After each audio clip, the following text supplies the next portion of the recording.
Assalamualaikum warahmatullahi wabarakatuh.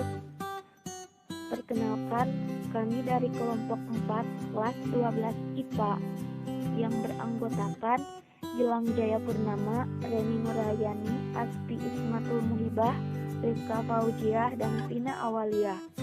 Di sini kami akan melaksanakan tugas mereview atau menceritakan kembali kerajaan Islam khususnya di Jawa dan Sumatera guna memenuhi tugas sejarah kebudayaan Islam. Nah, yang pertama, Kerajaan Samudra Pasai. Kerajaan Samudra Pasai merupakan kerajaan Islam pertama di Indonesia. Kerajaan ini diperkirakan berdiri sekitar atau pertengahan abad ke-13 Masehi. Untuk raja pertamanya yaitu Malik Al-Soleh. Sebelum memeluk Islam, namanya adalah Merah Silu. Beliau diajak masuk Islam oleh Syekh Ismail atau Dai yang datang dari Mekah. Lalu, untuk letak kerajaan Samudra Pasai ini berada di pesisir timur Laut Aceh, sekitar Kabupaten Lok Semawe atau Aceh Utara sekarang. Masa kemunduran kerajaan Samudra Pasai dimulai pada tahun 1521. Kerajaan ini berhasil ditaklukkan oleh bangsa Portugis. Setelah itu, sejak tahun 1524 dan seterusnya, kerajaan Samudra Pasai masuk di bawah kekuasaan kerajaan Aceh. Samudra Pasai memberikan beberapa peninggalan penting dalam catatan sejarah Indonesia karena berhasil ditemukannya makam Malik Al-Saleh yang jadi bukti pendirian kesultanan tertua di Indonesia. Setelah kerajaan Samudra Pasai, ada juga kerajaan Aceh Darussalam. Kesultanan Aceh Darussalam berdiri menjelang keruntuhan dari Samudra Pasai pada tahun 1360. Ditaklukkan oleh Majapahit hingga kemundurannya di abad ke-14. Kesultanan Aceh terletak di utara Pulau Sumatera dengan ibu kota Kutarahaja, Banda Aceh.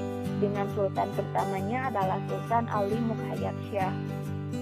Pada tahun 1528, Ali Muqayyad Syah digantikan oleh putra sulungnya yang bernama Salahuddin.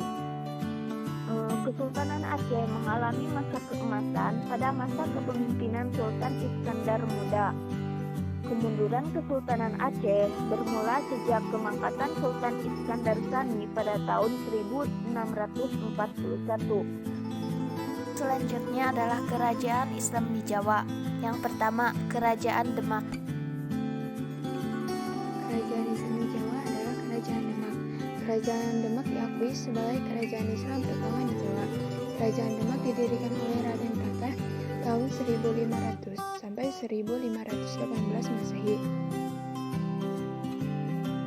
Dalam mengembangkan wilayah kekuasaannya, selain melakukan ekspansi wilayah ke barat, Kerajaan Demak juga bergerak ke arah timur dan luar Jawa.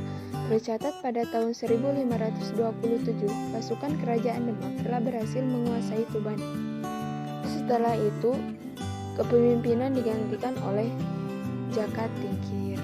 Dan yang kedua yaitu Kerajaan Pajang. Jaka Tingkir adalah Sultan dan Raja pertama Kerajaan Pajang yang merupakan kelanjutan dari Kerajaan Demak. Jaka Tingkir bergelar Sultan Hadiwijaya setelah mangkat diganti oleh menantunya Arya Panggiri yang juga anak asuhan dari Prawoto. Namun putra Sultan Hadiwijaya yaitu Pangeran Benawa ingin menguasai dan tidak punya kemampuan untuk melawan Arya Panggiri. Ia meminta bantuan Penembahan Senopati penguasa Mataram untuk mengusir Arya Panggiri dan berhasil. Dan akhirnya setelah itulah Kerajaan Pajang di bawah kekuasaan Mataram. Yang ketiga yaitu Kerajaan Mataram Islam. Senopati berkuasa sampai tahun 1601 Masehi. Sepeninggalnya ia digantikan oleh putranya Sedaing Krapyak. Pada masa pemerintahan Sultan Agung, kontak bersenjata antara Kerajaan Islam Mataram dengan Poch mulai terjadi. Ia digantikan oleh putranya, yaitu Amangkurat I.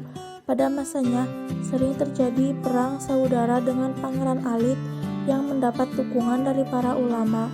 Akibatnya, Para ulama pendukung dibantai habis pada tahun 1647 Masehi. Kerajaan Kesultanan Cirebon. Kesultanan Cirebon berkuasa pada abad 15 hingga abad 16 Masehi. Letak Kesultanan Cirebon adalah di pantai utara Pulau Jawa. Secara geografis berbatasan antara Jawa Tengah dan Jawa Barat, dan ini membuat Kesultanan Cirebon menjadi perantara antara kebudayaan Jawa dan Sunda. Ku atau kepala desa pertama adalah Ki Gedeng Alanglang dan wakilnya adalah Walang Sungsang.